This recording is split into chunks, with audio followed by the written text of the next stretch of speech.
Hey YouTube, I wanted to hop on today and share with you 3 ways to identify students to check in with after long breaks. And so we know that as school mental health professionals, my school counselor, social worker, school psychologist, usually breaks are a telling time for students who have either some social, emotional, or mental health challenges. There's things that are going on at home, and they start to play out through their behavior and other ways that might be detrimental to their academic success. So it's good that we as school mental health professionals are able to identify those students, check in with them, and see if there's any needs that they have, or just making sure that they stay safe over break, and we are able to provide them with any resources that they may need, or replenish any of those resources that they may need after such a long extended break. And so also, when we're talking about using data to identify students, I hear a lot from schools that when using data, we start to forget about the person behind the data. And, we just start crunching numbers and this, that, and the third. However, I want to remind you that not only is there quantitative data, but there's also qualitative data. So the quantitative, again, usually is just the numbers or percentages. However, that qualitative data builds more to the story. So the 3 identifiers I'm going to use today are going to combine both.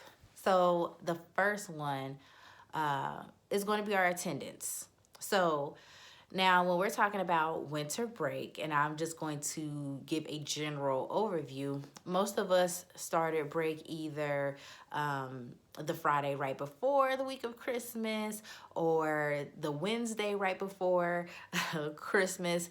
But we'll say that around there, we've had about 15 days of school, right? So for me personally, I might say that I'm going to look and identify any student that has missed 4 or more days of school, because that means that on average you've missed 2 days each week, which is a lot, especially if you only have 15 days of school.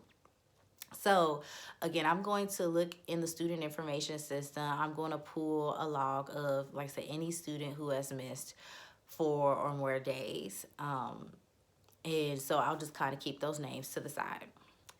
The next identifier that we want to use is the student's behavior. And so this is going to be a lot, or have a lot to do with what the teachers can speak to, not just the classroom teachers, but also your encore teachers, if you're middle school or high school, those additional classes as well, other than your homeroom settings. However, we want to know about the student's behavior if this student has been withdrawn lately, if the student has been more irritable. Those are some good indicators that something else might be going on. They might be agitated because they knew that the break is coming up, and it's always a lot going on.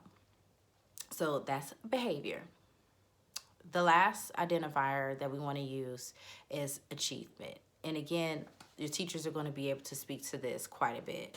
So we want to know what students are participating less in the classroom, which students are struggling more with turning in assignments, which for December is hard because we know a lot of teachers like to kind of lag off of the work towards break, which I get.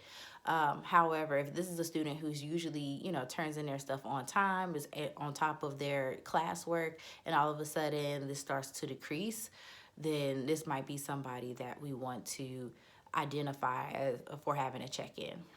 So again, an easy way to remember that is ABA: attendance, behavior, achievement.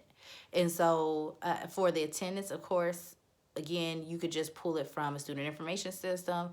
For the achievement and the behavior, that might be something that you send out a Google form to teachers. And what I like about this is you can do a short Google form, ask them like, hey, can you please identify, look at your class roster, because we forget about kids that, don't normally just bug us.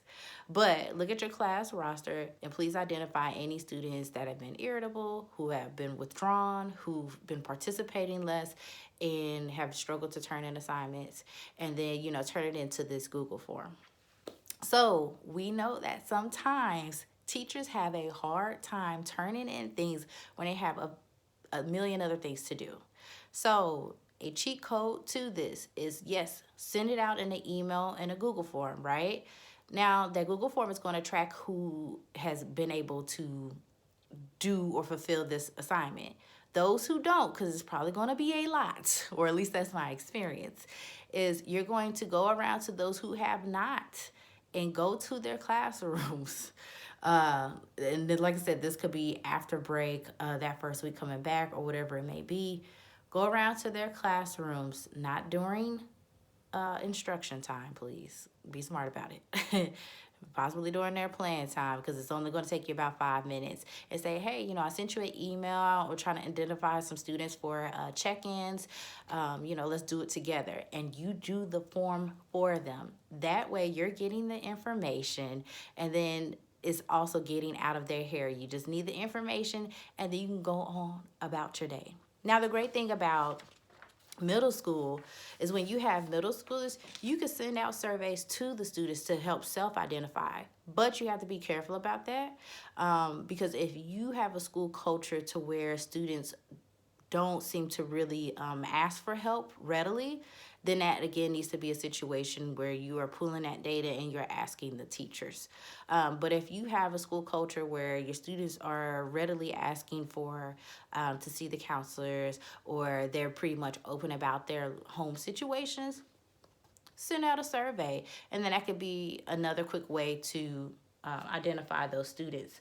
But, I would still challenge you to pull that specific data about the attendance, behavior, and achievement and pair it to the students who have requested for assistance, just to see what the difference is. Because, again, there's some quieter students who may withdraw and don't ask for help.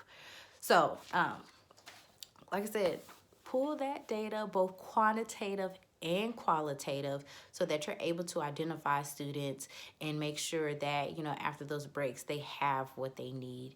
Is very important, and just a small practice that helps increase the mental health awareness within your school.